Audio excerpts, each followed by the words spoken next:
Okay, there we go. What's up, guys? Welcome back to another video here on my front porch. I want to do a comparison for you guys. I thought it'd be very interesting. A lot of people are asking me why I was selling my GR3, and really there's no good reason. It's the best street camera you can possibly have, and I really, really love it. But there is something that kind of came to mind as I was thinking about what options I have, and it was this thing right here. This, my friends, is the iPhone 12 Pro. Now, specifically, there's a lot of videos out there about iPhones versus regular cameras and all that kind of stuff, but I want to take the time to kind of show for you guys exactly the difference between an iPhone camera and an APS-C sensor Fuji camera with some good glass on it. And specifically why the 12 Pro and why the 12 Pro Max is because this has now Apple ProRes RAW. And so what that does is you can record I think it's a 12-bit RAW file, 25 megabyte. Oh boy, I always screw that up. Anyways, it's a decent file size, but what it does is it brings in some of the computational photography that the iPhone's able to do to help you capture more dynamic range or achieve that shallower depth of field look that you get from bigger cameras. Now, of course, a sensor with small photo sites can't replace a sensor with bigger photo sites, but nonetheless, I'm outside right now. It is 9:15 in the morning in Michigan here, so the sun's up. It's a decently bright day. I want to take just a handful of photos comparing this iPhone 12 Pro to my Fuji cameras with equivalent lenses on it. So what I'm going to do is there's a normal lens and a portrait lens on here that both are able to capture ProRes RAW or Pro RAW, and I'm going to compare those to my Fuji cameras.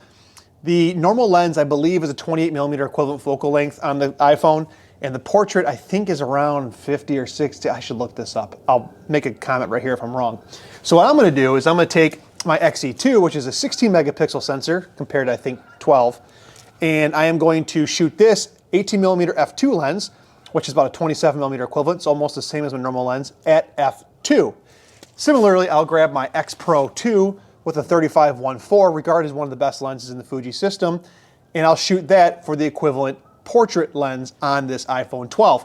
Now, when I'm doing some of the editing, I'm going to change the depth of field to be equivalent or somewhat equivalent so you guys can see. And what I'll do here after I shoot these is I will put these up A and B, left and right, edited exactly the same in Lightroom for you guys can tell the difference. So let's go shoot some photos.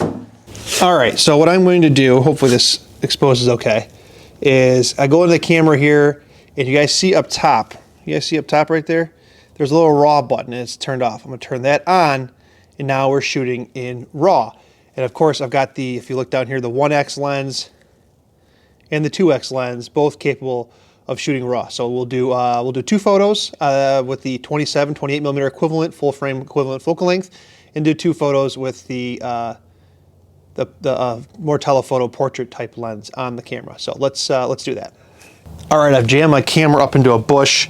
Like I said, both things are on RAW. We're gonna take a picture of Frosty here and see how we do with that. So first up is the Fuji. I'll stand right here, we'll do center composition. See, let's put his eyes right in focus in the middle. Okay. Image number 1 with this. And image number 2 in RAW, this. All right, that should be somewhat close. All right, a little crooked here, but behind me is these like tall grass things. We're gonna shoot those next. Same 18mm versus the iPhone. Again, center focus right there, and center focus right there. Okay, put those up on the screen. All right, next I am going to switch over to the telephoto lens, the 2x lens on this thing, and we're gonna take a picture of, you guys see this thing right here, this jar? Picture of this thing, compare it to the 35 f1.4, again, shot wide open on this. I hope that, well, I don't know if we can keep the depth of field or not. That's one thing I don't know, so we'll find out. But anyways, here, let's try that real quick. Okay, same thing here, done. And finally, what I'll do here is I'm gonna shoot this little decoration. This is random stuff on my porch, you haven't noticed. But the reason why I'm picking this is because I'm gonna be shooting this backlit and it'll probably be underexposed. So we're gonna mess around a little bit with Just if I'm able to bring the colors up a little bit more and that kind of stuff. So we'll shoot this little giant jangly ball right there as an example. This is not scientific, by the way, if you guys haven't noticed. I will put those up now, compare them side by side, A and B. You guys tell me which is which, and I'll come back to you guys at the end of this and we'll talk about it.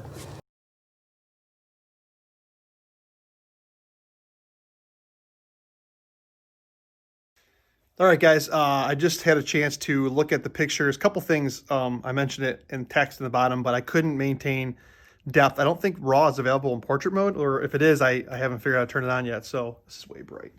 So anyways, yeah, the depth of field is going to give it away big time. Also, an iPhone shoots in 4/3 format, whereas a regular camera or the Fuji camera shoots, I think, is the 16:9. Aspect ratio, so that would give it away as well.